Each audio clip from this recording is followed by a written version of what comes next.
அந்த உஹதில் ஏற்பட்ட தோல்வியை பற்றி சொல்லும் பொழுது அல்லாஹ் தஆலா நீங்கள் சற்று பத்ரை நினைத்து பாருங்கள், அல்லாஹ் உங்களுக்கு பத்ரிலே மிகப்பெரிய வெற்றியை தரவில்லையா என்பதை அல்லாஹ் தஆலா நினைவுபடுத்துகிறான். இதில் நமக்கு கிடைக்கக்கூடிய ஒரு மிகப்பெரிய படிப்பினை என்னவென்றால், நம்முடைய வாழ்க்கையிலும் கஷ்டங்கள், நஷ்டங்கள், தோல்விகள், மனசஞ்சலங்கள் ஏற்படலாம் உஹதை போன்று. ஆனால் அந்த நேரத்தில் நாம் துவண்டு போய்விடக்கூடாது, மன உணர்ச்சி அப்படியே உட்கார்ந்துடக்கூடாது. எப்படி அல்லாஹ் தஆலா உஹதை பற்றி சொல்லும் பொழுது பத்ரை நினைத்து பாருங்கள் என்று கூறுகிறானோ, இதே போன்று நாமும் நம்முடைய வாழ்க்கையில் நமக்கு அல்லாஹ் வழங்கிய நல்ல நிலைகளை சற்று சிந்தித்து பார்க்க வேண்டும். துக்கமான நிலைதான், அந்த நேரத்தில் அல்லாஹ் என்னை இப்படித்தான் வச்சிருக்கான வாழ்நாள், அல்லாஹ் எவ்வளவு என்னை சிறப்பாக்கி வைத்திருக்கின்றான் என்பதை நினைத்து பார்க்க வேண்டும் என்ற ஒரு அழகான படிப்பினை அல்லாஹ் தஆலா வைத்திருக்கின்றார். கண்ணியத்துக்குரியவர்களே, துக்கமான உஹது யுத்தத்தில் கூட பத்ரை பற்றி சிந்தித்து பார்த்தால் மகிழ்ச்சி அடைந்து விடுகின்ற அளவிற்கு பத்ரி யுத்தத்தில் அல்லாஹ் தஆலா மிகப்பெரிய வெற்றியை தந்தார். இந்த யுத்தத்தில் நபி ஸல்லல்லாஹு அலைஹி வஸல்லம் அவர்களோடு சஹாபாக்கள் களத்தில் இறங்கி போராடினார்கள் என்பதை தாண்டி இந்த யுத்தத்தில் அல்லாஹ்வும் களம் இறங்கி ஆடினான் என்பதை நாம் குர்ஆனில் பார்க்கிறோம். பத்ரை பற்றி அல்லாஹ் தஆலா சொல்லும் பொழுது நபி ஸல்லல்லாஹு அலைஹி வஸல்லம் அவர்களை பார்த்து சொல்கிறான், வமா ரமைத இத ரமைத வலாகின் அல்லாஹ் ரமா. நபியே, மண்ணை எடுத்து நீங்கள் எதிரிப்படையில் இருப்பவர்களுடைய முகங்களில் வீசிய பொழுது நபியே நீர் வீசவில்லை, வலாகின் அல்லாஹ் ரமா, அல்லாஹ் தான் எறிந்தான் என்று சொல்கிறான் பத்ர் யுத்தத்தில். கண்ணியத்துக்குரியவர்களே, மலக்குமார்கள், சஹாபாக்கள், நபி ஸல்லல்லாஹு அலைஹி வஸல்லம் அவர்கள் இன்னும் அல்லாஹ்வினுடைய பெரிய உதவியால் பத்ரில் சஹாபாக்களுக்கு மிகப்பெரிய வெற்றி கிடைத்தது. இதில் சஹாபாக்களினுடைய தன்னலமற்ற மிகப்பெரிய தியாகம் இந்த யுத்தத்திற்கு வெற்றிக்கு காரணமாக இருந்தது. நபி ஸல்லல்லாஹு அலைஹி வஸல்லம் அவர்கள் எதை சொன்னாலும் நாங்கள் அதன்படி செய்ய செயல்பட தயாராக இருந்த காரணத்தினால் அல்லாஹ் தஆலா மிகப்பெரிய வெற்றியை கொடுத்தான். இந்த யுத்தத்தினுடைய பின்னணி நமக்கு எல்லாம் தெரியும். ஹிஜ்ரி 2ஆம் ஆண்டு ஜுமாதுல் உஹ்ரா மாதத்தில் அபூ சுஃபியானுடைய தலைமையில் மக்காவாசிகள், அபூ சுஃபியான் அதுவரை இஸ்லாத்தை ஏற்றுக்கொள்ளவில்லை, அவருடைய தலைமையில் ஒரு வியாபார குழுவை மக்காவாசிகள் தயார் செய்கிறார்கள். அதில் தங்களுடைய பணத்தை எல்லாம் போடுகிறார்கள்.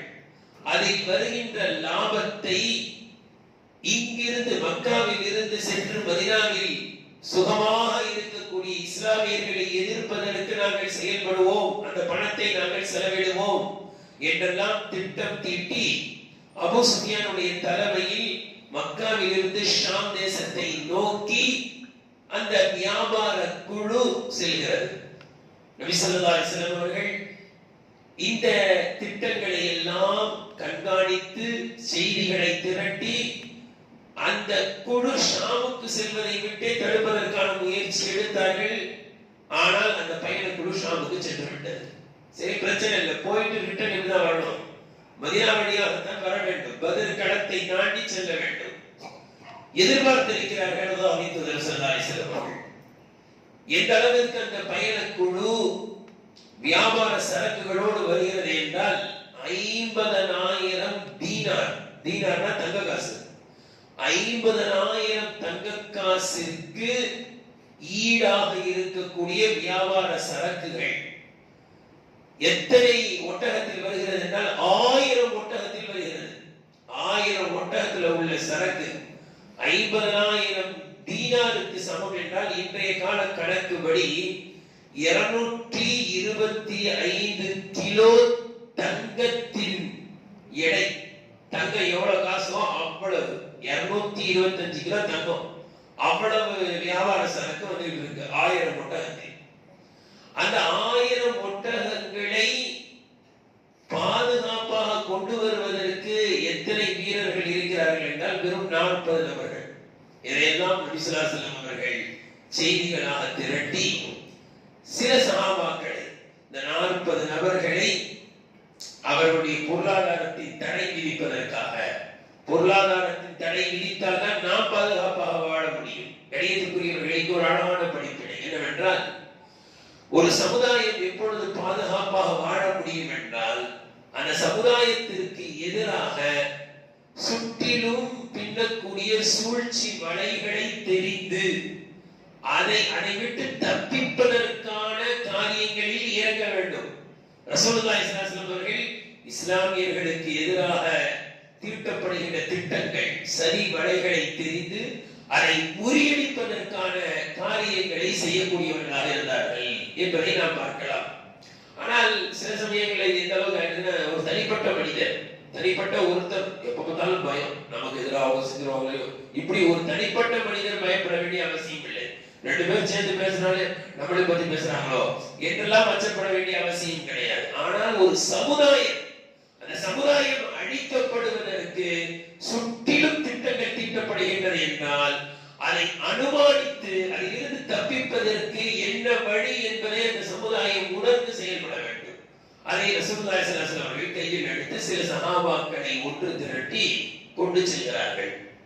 ஆனால் இதை அந்த வியாபார குழுவிற்கு தலைவராக இருந்த அபூ சுஃபியான் மிகப்பெரிய அறிவாளி. அவர் அதுவரை இஸ்லாத்தை ஏற்றுக்கொள்ளவில்லை. அவர் யூகித்து விடுகிறார். அவரும் ஒற்றர்கள் மூலமாக தெரிந்து கொள்கிறார், நம்மை தடுத்து பிடிப்பதற்கு முஹம்மது ஸல்லல்லாஹு அலைஹி வஸல்லம் அவர்களும் அவருடைய தோழர்களும் வந்து கொண்டிருக்கிறார்கள் என்பதை தெரிந்து கொள்கிறார்.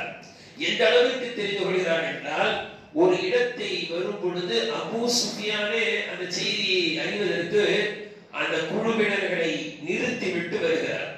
வந்த ஒரு இடத்துல ஒரு நபரை பார்த்து விசாரிக்கிறாங்க, இந்த மாதிரி முஹம்மது அவர்களுடைய தோழர்கள் வந்திருக்காங்களா? அப்படி ஒரு பெரிய கூட்டத்தை பார்க்கல. 313 பேர் கிளம்பி வந்திருக்காங்க.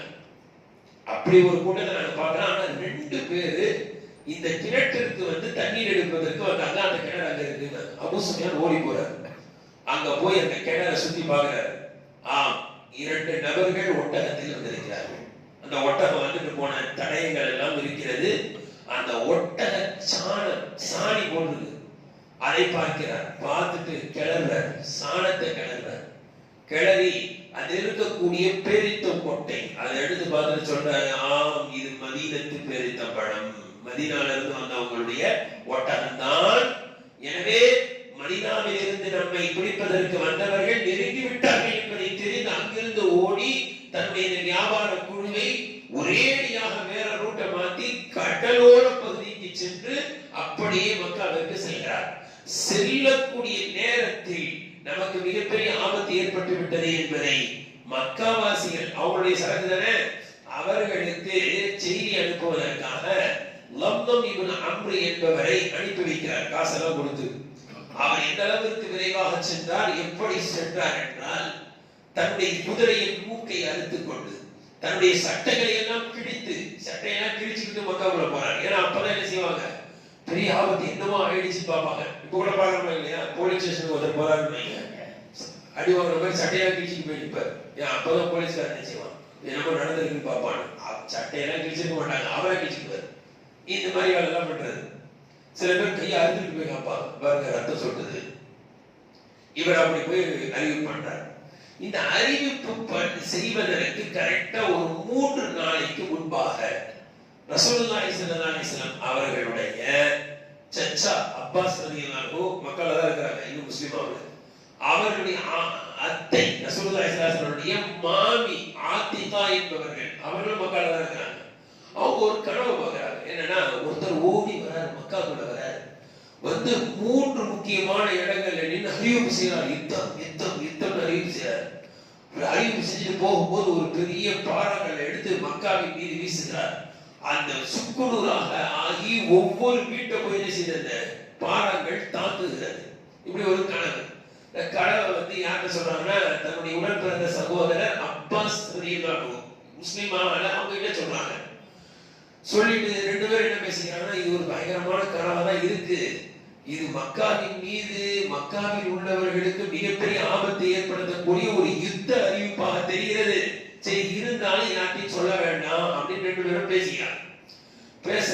அப்பாஸ் ரலியல்லாஹு என்ன பண்றாங்க அப்படின்னா, சரி ஒருத்தர்கிட்ட மட்டும் சொல்லுவோம்னு தன்னுடைய நண்பர் வலீத் இப்னு உத்பா கிட்ட மட்டும் சொல்றாரு. சொல்லிட்டு என்ன சொல்றாங்கன்னா, இந்த கனவை பத்தி வேற யார்ட்டையும் நீங்க சொல்ல வேணாம். யார்கிட்ட? வலீத் இப்னு உத்பா கிட்ட சொல்லியாச்சு. வலீத் இப்னு உத்பா என்ன பண்றாரு, சரி யார்ட்டையும் சொல்லக்கூடாது அப்படின்ட்டு அத்தா கிட்ட மட்டும் சொல்லுவோம்னு யார்கிட்ட சொல்றாங்க? உத்பா கிட்ட மட்டும் சொல்றாரு. உத்பா கேட்டுட்டு யார்ட்டையும் சொல்லாதீங்க அப்படின்னு சொல்றாங்க அத்தா கிட்ட. அத்தா யார்ட்டையும் சொல்லிடாதீங்க. உத்பா அதை கேட்டு இன்னொருத்தட்ட, அவர் இன்னொருத்தட்ட, அப்படியே அபூ ஜஹல் வரைக்கும் செய்தி போயிடுச்சு. மறுநாள் அப்பாஸ் ரலியல்லாஹு தவாப் செய்யறதுக்கு காபத்துல்லாஹ் கிட்ட வராங்க. வந்த அபூ ஜஹல் பெரிய கூட்டம் போட்டு பேசிக்கிட்டு இருக்கான்.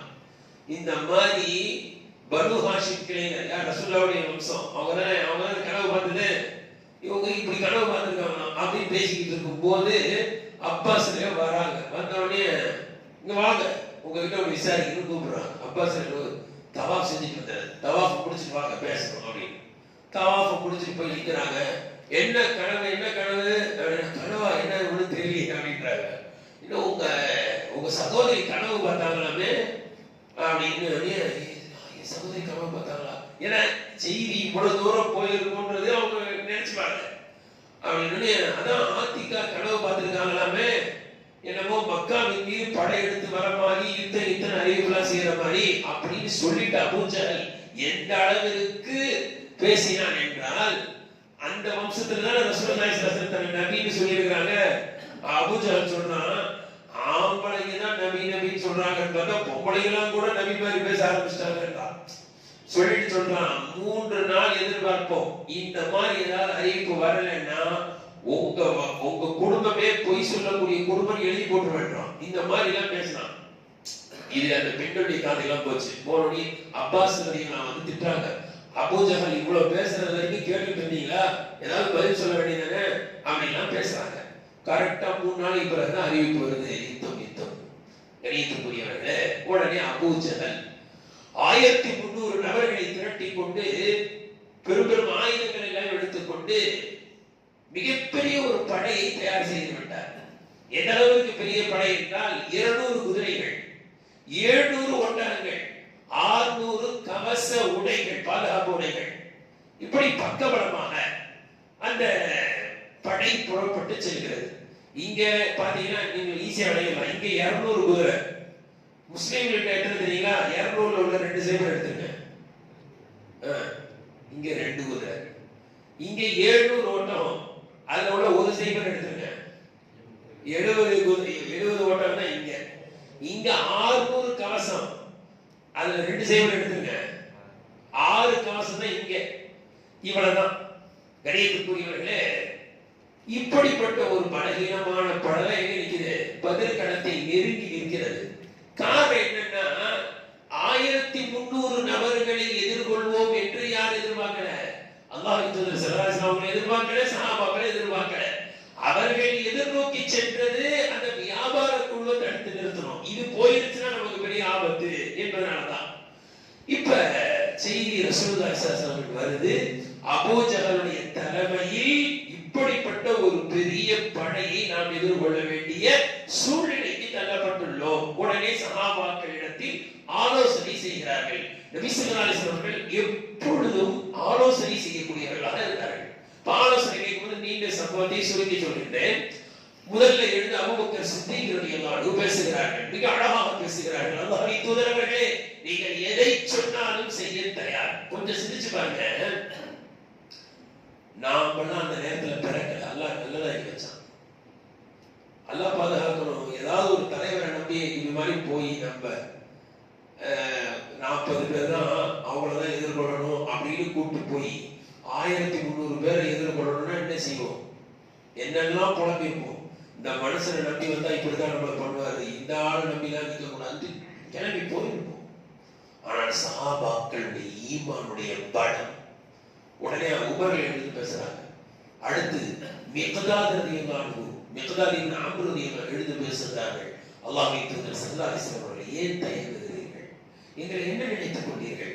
மூசா அலைஹிஸ்ஸலாம் அந்த பனி இஸ்ரவேலர்களை பைத்துல் முகத்தஸுக்குள்ள போலாம் வாங்கப்பான்னு கூப்பிட்டாங்க. இப்ப பைத்துல் முகத்தஸை புடிச்சிட்டு சண்டை போட்டுட்டு இருக்காங்க, எங்க ஊருன்னு. அந்த இடத்துக்கு வாங்க போலாம், உள்ள போலான்னா அந்த அமாலிகா இருக்கிறாங்க, உள்ள போனா அடிப்பாங்கன்னு பைத்துல் முகத்தஸ் இருக்கக்கூடிய பலஸ்தீனத்திற்குள் அந்த யூதர்கள் வரமாட்டோம் என்றவர்கள் தான் யூதர்கள். வரமாட்டோம், பயமா இருக்கு சொல்லிட்டு இது அந்த ரப்புக ஃபகாத்திலா இன்னஹா ஹுனா காயிதுன், பலஸ்தீனத்துக்குள்ள மூசாவே நீங்களும் உங்க ரப்பும் போய் சண்டை போடுங்க, நாங்க வர மாட்டோம் என்று மறுத்து விட்டார்களே, அப்படி நாங்கள் மறுப்போம் என்று நினைத்துக் கொண்டீர்களா? நிச்சயமாக வாங்க, நானுமாக உங்களோடு நாங்கள் நிற்போம். எப்படிப்பட்ட யுத்தத்தை சந்தித்தாலும் சரி, அல்லாஹ்வின் தூதர் அவர்களே உங்களோடு நாங்கள் இருப்போம் என்று ஒரு வீர உரை, அழகான உரை. இதெல்லாம் நிகழ்த்திய பிறகு கூட ரசூலுல்லாஹ் அஷீரு அலியா யுஹன்னாஸ் கேக்குறாங்க, மக்களே இன்னும் எனக்கு ஆலோசனை சொல்லுங்கன்னு கேட்கிறாங்க. இப்ப அன்சாரிகள் விளங்கிட்டாங்க. எழுந்து நின்று பேசுற 3 பேருமே யார் தான்? முஹாஜிர்கள் தான். ரசூலுல்லாஹி ஸல்லல்லாஹு அலைஹி வஸல்லம் அன்சாரிகளாகிய மதீனாவாசிகளாகிய நாம என்ன சொல்றோம்ன்றதை எதிர்பார்க்கிறாங்க என்பதை தெரிந்து கொண்டவுடன் மதீனாவாசிகளுக்கு தலைவராக இருந்த சஅத் இப்னு முஆத் ரலியல்லாஹு அன்ஹு எழுந்து நின்று பேசினாங்க. அல்லாஹ்வின் தூதர் அவர்களே, நான் மதீனாவாசிகள் சார்பாக பேசுகிறேன். அல்லாஹ்வின் தூதர் அவர்களே, தங்கள் மீது நாங்கள் ஈமான் கொண்டிருக்கின்றோம். நீங்கள் உண்மையான நபி என்பதை நாங்கள் ஒப்புக்கொண்டிருக்கின்றோம். நீங்கள் எதையெல்லாம் சொல்கிறீர்களோ அந்த அனைத்தும் உண்மை என்று நாங்கள் நம்புகின்றோம். நீங்கள் அன்சாரிகளாகிய எங்களை என்ன நினைத்துக் கொண்டீர்கள்? நாங்கள் எங்க வீட்டுல இருந்துகிட்டு உங்களுக்கு உதவி செய்வோம், அதாவது மதீனால இருக்கும் போது உதவி செய்வோம், இப்படி களத்துல இறங்கி போராட மாட்டோம்னு நினைச்சுக்கிட்டீங்களா? அல்லாஹ்வின் மீது சத்தியமாக சொல்கின்றேன், அல்லாஹ்வின் தூதர் அவர்களே, நாங்கள் எங்களுடைய வீடுகளில் இருந்து கொண்டு மட்டுமல்ல, நீங்கள் எப்படிப்பட்ட இடத்திற்கு எங்களை அழைத்து சென்றாலும் சரி, மலையில் இருந்து குதிக்க வேண்டுமா, கடலுக்குள் சென்று மூழ்க வேண்டுமா, நீங்கள் எங்கு வேண்டுமானாலும் அழைத்து செல்லுங்கள். இன்ஷா அல்லாஹ் நாளை இத்தகலமா அல்லாஹ் தஆலா உங்களுடைய கண்களை குளிர்ச்சியாக்கக்கூடிய வீர தீரமான செயல்களை அல்லாஹ் எங்கள் மூலமாக காண்பிப்பான்.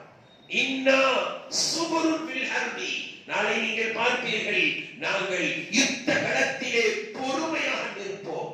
சிதுகுன் ஃபில் லிகா, அந்த எதிரிகளை சந்திப்பதில் நாங்கள் உண்மையாளர்களாக நாங்கள் நிற்போம் என்று ஒரு அழகான உரை. இந்த உரைக்கு பிறகு அன்சாரிகள் எல்லாம் சொன்னாங்க, யார சொல்றாங்க, இதே தான் நாங்களும் சொல்றோம் என்று சொன்ன பிறகு ரசூலுல்லாஹி ஸல்லல்லாஹு அலைஹி வஸல்லம் அவர்களுக்கு சற்று நிம்மதி வருகிறது. படையை அமைக்கிறாங்க. இந்த படைக்கு எவ்வளவு அழகாக, எவ்வளவு தூர நோக்க சிந்தனையோடு ரசூலுல்லாஹி ஸல்லல்லாஹு அலைஹி வஸல்லம் அவர்கள் உபதேசம் செய்றாங்கன்றதை நீங்க கவனிக்கணும். ரசூலுல்லாஹி ஸல்லல்லாஹு அலைஹி வஸல்லம் அவர்களுக்கு அல்லாஹ் தஆலா எந்த அளவிற்கு ஞானத்தை வழங்கி இருந்தான் பாருங்க. கணியத்துக்குரியவர்களே, படை என்ன சொல்றாங்க, நான் சொல்லுகின்ற வரை யுத்தத்தை ஆரம்பிக்க கூடாது. என்ன செய்யக்கூடாது? நான் சொல்ற வரைக்கும் யுத்தத்தை ஆரம்பிக்க கூடாது. 2வது பாயிண்ட், அம்பை அவசரப்பட்டு எரியக்கூடாது. அவர்கள் கிட்டே நெருங்கி வந்த பிறகுதான் என்ன செய்யணும்? அம்பை எரியணும். அம்பை எரிய ஆரம்பிச்சா கூட நான் சொன்ன பிறகுதான் எரியணும். அப்படி எரிய ஆரம்பிச்சா கூட சரமாரியாக என்ன செய்யணும்? வீசக்கூடாது. எல்லாம் காலியா போய் செய்யணும். ஏன் கிட்ட வந்த பிறகுதான் அம்பை எரியணும்னு சொன்னாங்க தெரியுங்களா? அதாவது ரொம்ப தூரத்துல இருக்கும்போதே பயந்தா சில பேர் தூரத்துல இருந்து அம்பை எரிய ஆரம்பிச்சிருவாங்க. என்ன செய்யுன்னா, எவ்வளவுதான் நல்லா குறி பார்த்தாலும் இப்படி போகும்போது தன்னால என்ன செஞ்சிடும்? என்ன சொல்லுங்க, கீழே விட்டுரும். இவர் கரெக்டா தான் எரிவாரு. அந்த தொலைக்கு ரொம்ப வச்சிருவீங்க, அம்பு செய் இப்படி போயிடும், கீழே வேஸ்டா போயிடும். ரசூலுல்லாஹ் சொல்றாங்க, அம்பு எரிகின்ற அளவிற்கு கிட்ட வரணும். நான் சொல்லுவேன், அப்புறம் அம்பு எரியும். இவ்வளவு அழகாக வாழை கையில் எடுக்கக்கூடாது என்றாங்க. என்ன செய்யக்கூடாது? வாழை கையில் எடுக்கக்கூடாது. இருக்கிறது கொஞ்சம் வாழ்ந்து அந்த வாழை எடுத்துக்கிட்டு இப்படி படக்கூடாது. தூரம் வரும்போது வாழை எடுத்துக்கிட்டு இப்படி பட, ஆனா அம்புல குத்திட்டு போயிடுவா. அம்பு எப்ப எடுக்கணும், வாழை எப்ப எடுக்கணும்னா, உங்களை சுற்றி சூழ்ந்து கொள்ளும் பொழுது, ரொம்ப கிட்ட வந்த பிறகுதான் எதை தோணும்? வாழை கையில் எடுத்து. இப்படி அழகாக நெறிமுறைப்படுத்துகிறார்கள் அல்லாஹ்வின் தூதர் ஸல்லல்லாஹு அலைஹி வஸல்லம் அவர்கள். நெறிமுறைப்படுத்தி அந்த பத்ர் களத்தை நோக்கி போறாங்க. புறப்படலாம் அப்படின்னு போகும்போது ஒரு ஒட்டகத்துல 3 நபர்கள், குறைஞ்சது எத்தனை பேர்? 3 பேர், 4 பேர் கூட 3, குறைஞ்சது 3 பேர். ஒரு 2 ஆளுக்கு ஒரு ஆளுக்கு தனி ஒட்டகம் கொடுக்க முடியாது, அவ்வளவுதான் இருக்க ஒட்டகம். அப்படி ஒரு ஒட்டகத்தை 3 நபர்களுக்கு முடிவு செய்யும் பொழுது அல்லாஹ்வின் தூதர் ஸல்லல்லாஹு அலைஹி வஸல்லம் அவர்களுக்கு என்னன்னா அதே போலதான், தனி ஒட்டகம் இல்ல. ஹஜ்ரத் அலி ரலியல்லாஹு அன்ஹு, அபூ லுபாபா ரலியல்லாஹு ரசூலுல்லாஹி ஸல்லல்லாஹு அலைஹி வஸல்லம் இப்ப அந்த ஒட்டகத்தை வாங்கிக்கிட்டு அபூ லுபாபா ரலியல்லாஹு அன்ஹு ரசூலுல்லாஹ் பார்த்து சொல்றாங்க, யா ரசூலுல்லாஹ், நீங்க எல்லாம் இறங்கி நடக்க வேணாம், நீங்க ஒட்டகத்திலே வாங்க, நாங்க என்ன செய்யறோம் நடந்து வரோம்னு சொன்னப்ப ரசூலுல்லாஹி ஸல்லல்லாஹு அலைஹி வஸல்லம் அந்த ரெண்டு நபர்களை பார்த்து சொன்ன வார்த்தை என்ன தெரியுமா? மா அன்துமா அக்வா மின்னி, நீங்க ரெண்டு பேரும் என்னை விட பலசாலிலாம் கிடையாது. என்ன சொன்னாங்க? நீங்க ரெண்டு பேரு என்னை விட பலசாலிலாம் கிடையாது. என்னவோ நீங்க ரெண்டு பேரும் நடந்து வரீங்க, நான் உட்கார்ந்து வருவேன்னா நீங்க ரொம்ப பலசாலியோ? உங்களை விட நான் பலசாலி, நானும் நடந்து வருவேன். அடுத்து சொல்றாங்க, உங்கள் இருவரை விட நன்மையின் பக்கம் வலா அனாபி அகனா அனில் அஜ்ரி மின்குமா, நன்மையின் பக்கம் உங்கள் இருவரை விட மிகவும் தேவையுடையவனாக நான் இருக்கிறேன். எனக்கு என்ன வேணுமா இல்லையா? நன்மை வேணுமா இல்லையா? நடந்து வந்து நன்மையை நீங்க மட்டும் எடுத்துக்கலாம், நன்மை எனக்கு வேணும் அப்படின்னு சொல்லி ரசூலுல்லாஹி ஸல்லல்லாஹு அலைஹி வஸல்லம் அவங்களே என்ன செய்றாங்க? நடந்து தான் செல்கிறார்கள். கொஞ்ச தூரம் பயணிக்கிறாங்க, ஒட்டகத்துல உட்கார்ந்து கொஞ்ச தூரம் நடக்கிறாங்க. இப்படி அந்த பயண குழு நெருங்கி செல்கிறது. கணியத்துக்குரியவர்களே, யுத்த களம் எப்படி ஆரம்பிக்கிறது என்று சொன்னால், அப்படி போய்கிட்ட போய் எங்க தங்கணும் அங்க தங்க ஆரம்பிக்கிறாங்க. அப்படி தங்கும் போது ஒரு இடத்துல ரசூலுல்லாஹி ஸல்லல்லாஹு அலைஹி வஸல்லம் எல்லாரையும் உட்கார வைக்கிறாங்க. இங்கே நம்ம தங்கலாம். அந்த இடத்துல நீர் தடாகங்கள், நீர் தேங்கி நிற்கக்கூடிய சின்ன சின்ன குட்டைகள் இருக்கு. அப்ப அதுல உள்ள சில குட்டைகள், சில நீர் தடாகங்கள் நமக்குள்ள வர மாதிரி, நம்ம கண்ட்ரோல்ல வர மாதிரி தங்குறாங்க. ஏன்னா தண்ணி தாங்கிட்டா குடிக்கணும். அப்ப ஹுபாப் இப்னுல் முந்திர் என்ற சஹாபி கேக்குறாங்க, யா ரசூலல்லாஹ், இந்த இடத்துல தங்கி இருக்கிறமே இது அல்லாஹ்வின் கட்டளையா கேக்குறாங்க. இதை விட முன்னாடி போக கூடாதா அப்படின்னு கேக்குறாங்க. அல்லாஹ்வின் கட்டளை இல்ல, என்னுடைய யோசனை. அப்படின்னா நான் ஒரு யோசனை சொல்றேன், இதை விட இன்னும் கொஞ்சம் நேரம் கொஞ்சம் முன்னாடி போயிடும். போய் எல்லா நீர் தடாகமும் யாருக்கு வந்துடணும்? நம்ம கண்ட்ரோல்ல வர மாதிரி தங்கணும். அதுதான் நமக்கு நாளைக்கு நல்லது என்றார் ரசூலுல்லாஹி ஸல்லல்லாஹு அலைஹி வஸல்லம். சஹாபாக்கள் சொல்வதை உடனடியாக ஏற்றுக்கொள்வார்கள். நல்ல யோசனை கொடுக்கப்பட்டால் அதை ஏற்றுக்கொள்வார்கள். உடனடியாக ஏற்றுக்கொண்டு முன்னால வந்து தங்குறாங்க. ஜிப்ரீல் அலைஹிஸ்ஸலாம் வந்து சொல்றாங்க, யா ரசூலல்லாஹ், அல்லாஹ் சொல்லி அனுப்பிச்சான், ஹுபாப் இப்னுல் முந்திருடைய அபிப்பிராயம் மிகச் சிறந்தது என்று அல்லாஹ் சொல்லி அனுப்பினான். சஹாபாக்களை இங்க சிந்திச்சு பார்க்கணும். சாதாரணமானவங்க கிடையாது சஹாபாக்கள். ஏன் தெரியுங்க? அவங்களுடைய அபிப்பிராயம் கரெக்டா இருந்துச்சு. உமர் ரலியல்லாஹு அன்ஹு அல்லாஹ் பேசுறாங்க ஏன் சொன்னாங்கன்னா, அவங்க தன்னலமற்றவர்கள், மார்க்கத்தை ஓங்க செய்ய வேண்டும் என்ற கலப்படமற்ற தூய மனம் படைத்தவர்கள். தனக்கு சாதகமாக இருக்கணுன்ற மாதிரி எந்த யோசனையும் பண்ண மாட்டாங்க. அல்லாஹ் அங்கீகாரம் கொடுத்தான். ஹுபாப் இப்னுல் முந்திர் சொன்னது ரொம்ப சரியானது, அதை ஏற்றுக்கொண்டு முன்னாடி வந்திருக்காங்க. முன்னாடி வந்துட்டு அவங்க சொல்றாங்க, இத்தனை நீர் தடாக தேவையில்லை, சிலதை மட்டும் வச்சுட்டு சிலதை உடைச்சிடும் அப்படின்றாங்க. உடைச்சாச்சு, சிலதுதான் இருக்கு. நைட்டு தூங்குறாங்க. தூங்கும் போது அல்லாஹ் அக்பர், சஹாபாக்களுக்கு நிம்மதியான தூக்கம். சஹாபாக்களுக்கு நிம்மதியா தூங்கிட்டாங்க. எந்த அளவுக்குன்னா ஹஜ்ரத் அலி ரலியல்லாஹு சொல்றாங்க, அல்லாஹ்வின் தூதர் ஸல்லல்லாஹு அலைஹி வஸல்லம் அவர்களை தவிர எல்லோரும் தூங்கி விட்டோம். ஆனா ரசூலுல்லாஹ் மட்டும் தூங்கவே இல்லை. அல்லாஹ்விடத்துல அழுகுறாங்க. யா அல்லாஹ், வாகனம் இல்லாமல் இவர்களை கொண்டு நிறுத்தியிருக்கின்றேன், இவர்களுக்கு வாகனம் வழங்கு. உண்ண உணவு இல்லாமல் இவர்களை நிறுத்தியிருக்கின்றேன், உண்ண உணவு வழங்கு. தண்ணீர் இல்லாமல் நிறுத்தியிருக்கிறேன், இவர்களுக்கு தண்ணீரை வழங்கு. செருப்பு கூட நிறைய பேருக்கு இல்ல ரப்பே, இவர்களுக்கு வாகனங்களை வழங்கு. ரப்பே, யா ஹய்யு யா கய்யூம் பிரஹ்மதிக அஸ்தகீஸ், ஹய்யுல் கய்யூம் என்றும் நிலையாக நிலைத்து நிற்பவரே, உயிருள்ளவரே, எங்களுக்கு உயிர் பிச்சை வழங்கு ரப்பே. இவர்களை நீ அழித்து விட்டால் அல்லாஹ் என்று சொல்வதற்கு பூமியில் யாரும் இல்லாம போயிடுவாங்க ரப்பே என்று இரவு முழுவதும் அழுகை நமக்கெல்லாம் தெரியும். கையை தூக்கி கதற ஆரம்பிச்சிட்டாங்க. அபூபக்கர் ரலியல்லாஹு அன்ஹு சொன்னாங்க, யா ரசூலல்லாஹ், போதும் யா ரசூலல்லாஹ், அல்லாஹ் கண்டிப்பா தருவான் யா ரசூலல்லாஹ் அப்படின்னு வந்து சமாதானப்படுத்துகின்ற அளவிற்கு இரவு முழுவதும் அழுகை. மறுநாள் காலையில யுத்தத்துக்கு முன்னாடி அப்படியே லைனா நிறுத்துறாங்க, லைனா நிப்பாட்டுறாங்க ரசூலுல்லாஹ். அப்ப ஒரு சுவாரஸ்யமான சம்பவம் நடக்குது. என்ன அப்படின்னா, அப்படி நிறுத்தும் போது ஒரு சஹாபி, அவருக்கு கொஞ்சம் தொப்பை பெருசு, அவருடைய தொப்பை வந்து இப்படி இருக்கும். சவாத் இப்னு கஸியா அப்படின்ற ஒரு சஹாபி, ரொம்ப தொப்பை பெருசு. எல்லாரும் நேரா நிப்பாட்டினா இவர் மட்டும் என்ன செய்யறாரு? முன்னாடி தள்ளிட்டே நிற்கிறார். ரசூலுல்லாஹி ஸல்லல்லாஹு அலைஹி வஸல்லம் அம்பை கையில வச்சுக்கிட்டு தான் இப்படி சில குச்சி வச்சுக்கிட்டு இப்படி அது மாதிரி அம்பை வச்சுக்கிட்டு நீளுங்க சொல்லுங்க. அவர் மட்டும் இப்படி தள்ளி நின்றவனே லேசா என்ன செஞ்சாங்க, வயிற்றுல ஒரு குத்த இப்படி அப்படின்னா குத்திட்டு இப்படி போகும்போது ரசூலுல்லாஹி எனக்கு ரொம்ப வலிக்குது அப்படின்னா, என்ன சொல்லுங்க, என்ன செய்யணும் சொல்லுங்க. என்ன குத்துறீங்கன்னா நானும் உங்களை குத்துறோம். ரசூலுல்லாஹி உடனே அம்பை கையில பிடிச்சாங்க, எப்பா குத்து அப்படின்னா அவருக்கு தொப்ப பிரிக்கிட்டு வெளியில தெரியுது வயிறு. அம்ப வாங்கிட்டு சொல்றாரு, என் வயிறு சட்டை இல்லாம வெளியில இருக்கு, அப்படி குத்துறீங்க, நீங்களும் சட்டையை தூக்குங்க, நீங்களும் சட்டையை வெறும் தொப்பையில குத்தணுன்றாரு, வெறும் வயிற்றுல குத்தணுன்றாரு. ரசூலுல்லாஹி உடனே என்ன செய்யறாங்க, இப்படி மேலாடையை தூக்கி காட்டுறாங்க. அவர் அம்ப போட்டு அப்படியே போய் முத்தம் கொடுத்து கட்டி பிடிச்சார் ரசூலுல்லாஹி.